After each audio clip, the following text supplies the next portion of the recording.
মাতরম বন্দে মাতরম বন্দে মাতরম বন্দে মাতরম বন্দে মাতরম বন্দে মাতরম BJP BJP জিন্দাবাদ জিন্দাবাদ জিন্দাবাদ বিজেপি বিজেপি জিন্দাবাদ জিন্দাবাদ জিন্দাবাদ। বলছি, আগে আপনি কোন পার্টি করতেন? টিএমসি করতাম। তো আজকে হঠাৎ বিজেপিতে যোগ দিলেন কেন? রাত্রে আমার ছেলেকে মারছে, বউকে মারছে, দিল্লু মারছে, আমার বউকে ইদু মারছে, ইদুর বৌদি মারছে। তো আপনার সঙ্গে আরো কারা কারা যোগ দিল? আমরাই এই বেটাই ছিলাম, মানে আপনার পুরো পরিবার? এই আমরাই। হ্যাঁ, পুরো পরিবার। এই সামনে তো নির্বাচন আসছে, তাহলে কি বিজেপির হয়ে খাটবেন? হ্যাঁ, বিজেপি একটা। আরে রাবিয়া খাতুনের কথায় একটা মরে যাবে মাথা কপন বাইন্ধে নিলাম আজকের থেকে। আরে রাবিয়া খাতুনের কথায় একটা মরে যাবে মাথা কপন বাইন্ধে নিলাম আজকের থেকে। আরে রাবিয়া খাতুনের কথায় একটা মরে যাবে মাথা কপন বাইন্ধে নিলাম আজকের থেকে। আপনার নাম? আমার নাম রাবিয়া খাতুন। চাচির দম আছে, চাচির দম আছে। দর্শক, বিজেপিতে জয়েন করেছেন এবং বলছেন যে আজকে থেকে মাথাতে কাফন বেঁধে নিলাম।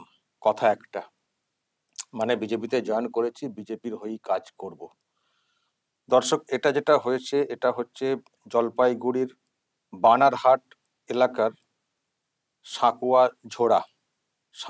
ঝোড়া 1 নম্বর গ্রাম পঞ্চায়েত। তো ওখানে রাবিয়া খাতুন ছেলেকে নিয়ে বিজেপিতে জয়েন করেছেন। যেটা বক্তব্য সেটা হচ্ছে যে অত্যাচার, টিএমসি তরফ থেকে প্রচুর অত্যাচার হচ্ছে।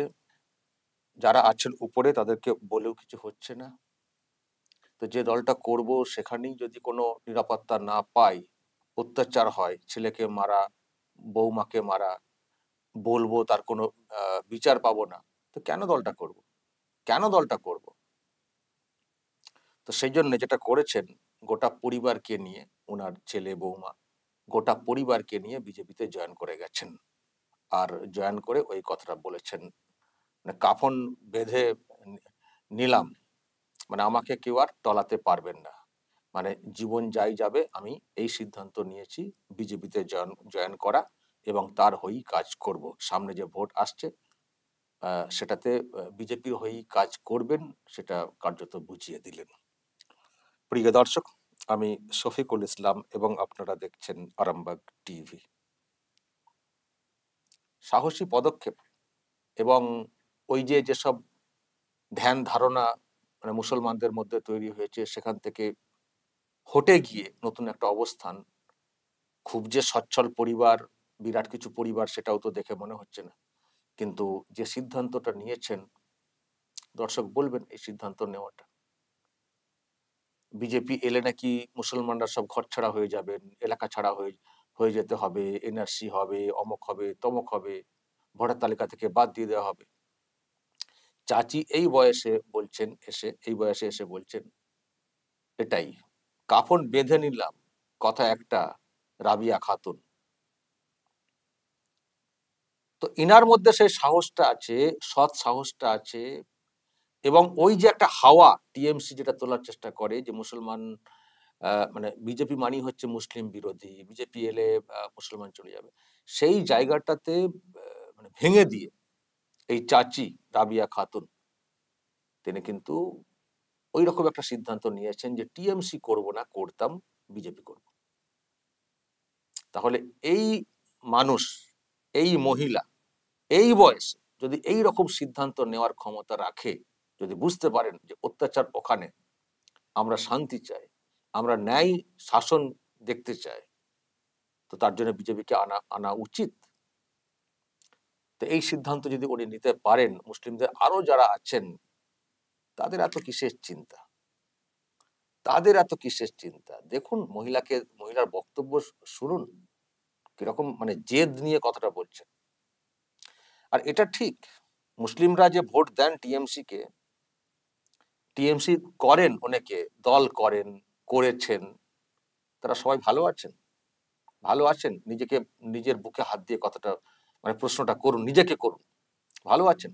টিএমসি জামানাতে ভালো আছেন, টিএমসি করে ভালো আছেন, ন্যায় বিচার পেয়েছেন, সরকারের যে নিরপেক্ষ দৃষ্টিভঙ্গি, সুযোগ সুবিধা পেয়েছেন। দুহাত তুলে যে ভোটটা দিয়ে বারবার এটাকে ক্ষমতায় আনছেন, এই সরকারটাকে, দলটাকে, কিছু লাভ হয়েছে আপনাদের? কিছু হয়েছে? টিএমসি করছেন, টিএমসিতে ভোট দিচ্ছেন, টিএমসির জন্য দিনরাত এক করে দিচ্ছেন, আবার মারও খাচ্ছেন। আবার অনেকের তো স্বজন চলেও যাচ্ছেন, মানে মেরে উপরে পাঠিয়ে দেওয়া হচ্ছে। এনআরসি হলে তো ওই দেশে পাঠানো হয়, বলা হয় তো বাংলাদেশ, বাংলাদেশ না, উপরে। দেখছেন না কত লোক, মানে মুসলিম ছেলে মারা যাচ্ছেন, মারছে, মরছে, যাকে মারছে সেও মুসলিম, যে মরছে সেও মুসলিম, আবার ওই ওই কেসে জেল খাটছে মুসলিম। আর হাল কি আছে? কত সুখ! চলে যান, আমি যেটা বলে থাকি বলবো, চলে যান সরকারি হাসপাতাল, বুঝতে পারবেন কতটা আর্থিক উন্নতি হয়েছে। সব 90%-এরও বেশি বেডে মুসলিম লোক, সব মুসলিম লোক। পয়সা নেই তো কোথায় চিকিৎসা করবেন? নার্সিংহোমে যাওয়ার ক্ষমতা আছে নাকি? সব সরকারি হাসপাতাল। সেখানে চলে যান, 90%-এরও বেশি বেডে মুসলিম পেশেন্ট, আর ডাক্তার গুনলে 90%-এরও বেশি হিন্দু ডাক্তার। তাহলে শিক্ষা দীক্ষা সচ্ছলতা, অন্যদিকে মুসলমানদের জন্য কিছু হয়নি, শিক্ষা দীক্ষায় কোনো উন্নতি ঘটেনি। পেশেন্ট বানিয়ে রাখা, দরিদ্র বানিয়ে রাখা, গরিব বানিয়ে রাখা। আর দেখবেন মুখ্যমন্ত্রী বলেন কি হবে এত টাকা পয়সা, গরিব হয়ে থাকুন, সম্মান আছে, সবাই গরিব হয়ে থাকুন, শুধু উনি ওনার ভাইপোরা পয়সাওয়ালা হয়ে যান, বিশেষ করে ওনার ভাইপো কোটি কোটি টাকার মালিক হয়ে যান, বাকি সবাই গরিব থাকুন, অশিক্ষিত থাকুন, মূর্খ থাকুন। তাতে তো ওনার সুবিধা না, ভয় দেখানোটা, ভয় দেখানোটা সুবিধা। যত কম জানে তত বেশি মানে, যত বেশি জানে তত কম মানে, এই থিওরি ওনারা মানে ভেবে চলেন। সেই জন্য রুটি ছিঁড়ে খাওয়াবো, এই খাওয়াবো, সেই খাওয়াবো, আধখানা রুটি দেবো, বিরিয়ানি দিতে পারবো না, আধখানা রুটি দেবো। গরিব মানুষের ওই রকমই হাল, তো আধখানা রুটির মতোই অবস্থা হয়ে গেছে সার্বিকভাবে। যদি বলি শুধু পেটে বললে তো চলে না, সার্বিকভাবে আমি কথাটা বলতে চাইছি, আর্থিক যে অবস্থাটা। তো এই করে করে ঢপ দিয়ে মুসলমানদের মাথাতে বেল ভেঙে, মুসলিমদেরকে ভয় দেখিয়ে, এবং কালকে যে ঘটনা ঘটেছে কোচবিহারে, দেখেছেন আপনারা, সেখানেও মুসলিমদের একটা অংশকে লেলিয়ে দিয়ে শুভেন্দুকে মেরে ফেলার চক্রান্তটা করা হয়েছিল, সেসব দেখেছেন আপনারা। কিন্তু সবাই না, আমি কালকেও বলেছি কথাটা, মুসলিমরাও কিন্তু বুঝছেন। তারা যে সবাই উল্টো দিকে বলতে বিজেপিকেই ভোট দেবেন সেটা আমি বলবো না, দেখবেন হয়তো অন্যত্র ভোটটা দেবেন, কিন্তু টিএমসি কে ভোটটা দেবেন না। তারাও বুঝছেন যে আমাদেরকে বিজেপি ভয়, বিজেপি ভীতি, বিজেপি জুজু দেখিয়ে দেখিয়ে এরা শুধু ক্ষমতায় আসার চেষ্টা করছে, আর আমরা শুনবো না। কিছু লোক তাবেদার আছেন, সেটা ছেড়ে দিন, চোর ছাঁচড়ের দল তো আছে, লোকজন তো আছে। তারা, আপনি বলুন তো, কোনো ভদ্র মানুষ এই তৃণমূল দলটা করবে? কোনো ভদ্র মানুষ করতে পারেন যার মিনিমাম বিবেক আছে, যারা হারাম হালাল একটু বেঁচে খাওয়ার চেষ্টা করে, মুসলিমদের কথা বলছি, তারা কেউ করবে? কেউ করবে না। এই তৃণমূল দলটা যেটা হারাম করে ভর্তি, কত সব প্রমাণ সামনে চলে এসছে, এই দলটা কেউ করবেন? মুসলমান মানি টিএমসি, বা টিএমসি না করলে মুসলমান না, এটা একটা ন্যারেটিভ টাইপের কার্যত তৈরি করে দেওয়ার চেষ্টা করে। ও তৃণমূল না, তার মানে আপনি তো মুসলমান না, তার মানে বিজেপিকে সাপোর্ট করছেন। বা কেউ যদি বিজেপিকে হয়তো ভোট দিচ্ছে না, হয়তো কংগ্রেস বা সিপিএম কে, তাকেও বলা হবে ও তো বিজেপিকে সুবিধা করে দেওয়ার জন্য তুমি উল্টো দিকে ভোট দিচ্ছ, তারপরে তো বিজেপি পন্থী, তা তোমার ইমান নেই। কত ইমান নিয়ে প্রশ্ন তুলে, বাপরে বাপ, সব ইমানদার, বিরাট বিরাট। আর সব ইমানদার ওই তৃণমূল কংগ্রেসে গিয়ে বেইমানি আর ওই হারাম খাওয়ার যে ব্যাপারগুলো হচ্ছে, কাটমানি, এইসব। ওটা না, তৃণমূল করলে নাকি বিরাট ইমান থাকে, বিরাট ইমান থাকে। তৃণমূল না করলে, তৃণমূলের বিরুদ্ধে বললেই হারামখোর হয়ে গেল বিজেপি। আরে কে বিজেপি, কে সিপিএম, কে কংগ্রেস দেখতে চায় না? তৃণমূল যেটা করছে এটাকে বন্ধ করতে চায়, এটাকে বন্ধ করতে চায়, এটার জন্য আমরা পরিবর্তন চাই। আগে একে হটাও, দূর করো, এই হারামখোর দলটাকে আগে দূর করো, তারপর যে দলটা আসবে তার দিকেও আমরা ওয়াচ করব, নজর রাখবো। যদি তারাও শুরু করে, তাকেও হটিয়ে দেবো। তো মানে নর্মাল থিওরি, আমাদের কোনো দলের প্রতি কোনো সিম্প্যাথি, কোনো নেই, কোনো নরম মনোভাব আমাদের নেই। আমরা শুধু রাজ্যের ভালোর জন্য কথাটা বলছি, রাজ্যের ভালোর জন্য আমরা এটা চাইছি, পরিবর্তন চাইছি। কারণ এই সরকার, এই শাসক কোনোদিন ভালো হতে পারে না, এদের প্রতি আমাদের ভরসার কোনোদিনই আসবে না। এরা ভরসাটাকে শেষ করে ফেলেছে। একটা সময় সত্যি তো এই তৃণমূলটাকে তো ক্ষমতায় আসার ব্যাপারে আমরাও তো চেয়েছিলাম তো, যে পরিবর্তন হোক, একটা সরকার দিনের পর দিন থেকে যাচ্ছে, সেখানেও অনেক প্রশ্ন তৈরি হচ্ছিল, তো পরিবর্তন হোক, এটা তো আমরা চেয়েছিলাম। এখন তো বুঝছি যে এর থেকে আগেরটা মঞ্চ বরং বেটার ছিল। অন্তত বছরে পরীক্ষাটা হতো, ছেলে মেয়েদের চাকরি হতো, যোগ্যদের চাকরিটা হতো, একটা সিস্টেমে চলতো, খেলা মেলায় টাকা খরচা করে রাজ্যকে দেউলিয়া অন্তত এইভাবে এত মানে দ্রুত হতো না।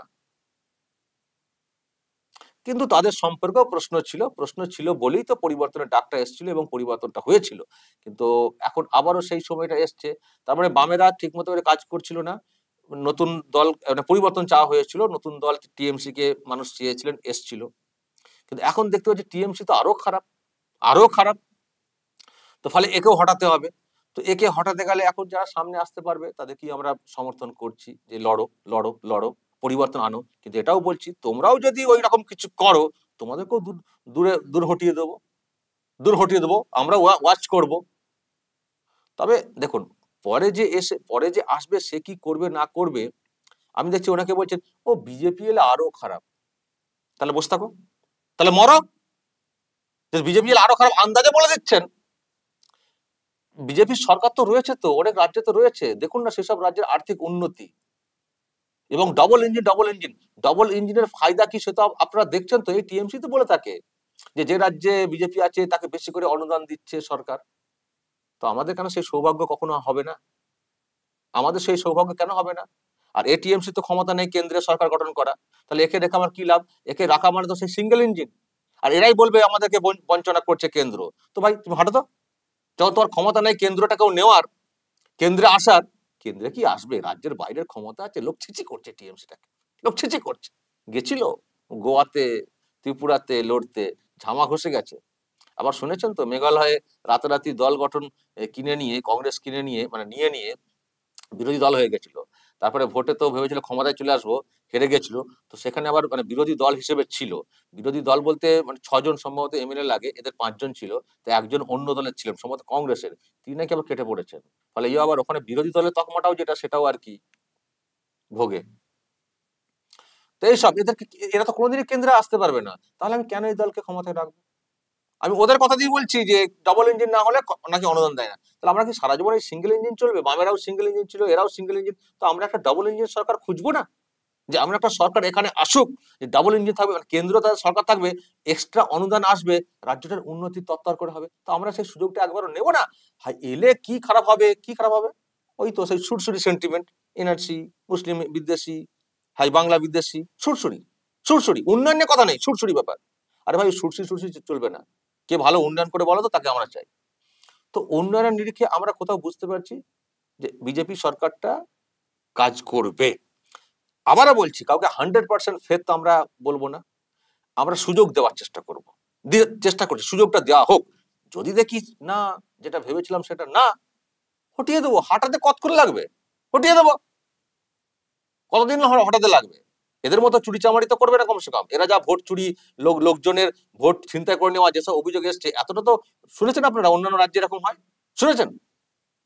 তো কি হবে এলে খারাপ। সুতরাং একে নিয়ে চলি। যারা এরকম একটা ন্যারেটিভ তৈরি করছেন, যারা এই কথাগুলো বলছেন তাদের অন্য ধান্দা আছে, তাদের অন্য স্বার্থ আছে। তারা হয়তো ডুবে রয়েছেন এর মধ্যে, পেয়ে রয়েছেন এর মধ্যে, বা অন্য ভাবনা চলে এলে আমার তো হাল খারাপ হয়ে যাবে। তারা এই কথাগুলো বেশি বলে এগুলো করছেন। কিন্তু আমরা বলছি আগে পরিবর্তন হোক, যে হোক আসুক। যদি দেখি সেও না কাজ করছে তাকেও হটিয়ে দেবো। কিন্তু একে আর সহ্য করবো না, একে হটাও। তো সেই হটানোর রাস্তাতে চাচি এসছেন, অন্যদেরকেও হয়তো মানে বোঝাচ্ছেন পরিবর্তন হোক। ওই সুরসিট আমরা চাই না, পরিবর্তন হোক। দেখবেন আমরা সবাই হিন্দু মুসলিম এখন যে যা বলছেন বলুন, এই ভাই ওই ভাই যে যা বলছেন বলুন, কিন্তু আমি বিশ্বাস রাখি পরিবর্তনের পরে দেখবেন হিন্দু মুসলিম, এখানকার যারা মুসলিম, আমি আবারও বলছি রাষ্ট্রবাদী যারা মুসলিম, এদেশীয় যারা মুসলিম, দেখবেন আমরা সবাই একসঙ্গেই থাকবো, কোনো সমস্যা নেই। এখন যারা ভুল বুঝছেন তখন তারা বুঝবেন যে কি ভুলটা বোঝাচ্ছিল টিএমসি, এই তো সব ঠিক আছে। দেখবেন কথাটা মিলিয়ে নেবেন। আর যদি ওরকম না দেখি, ওই যে উল্টে দেবো, পরিষ্কার। দর্শক বলবেন যদি আপনাদের কিছু বলার থাকে এবং নজর রাখবেন আরামবাগ টিভিতে।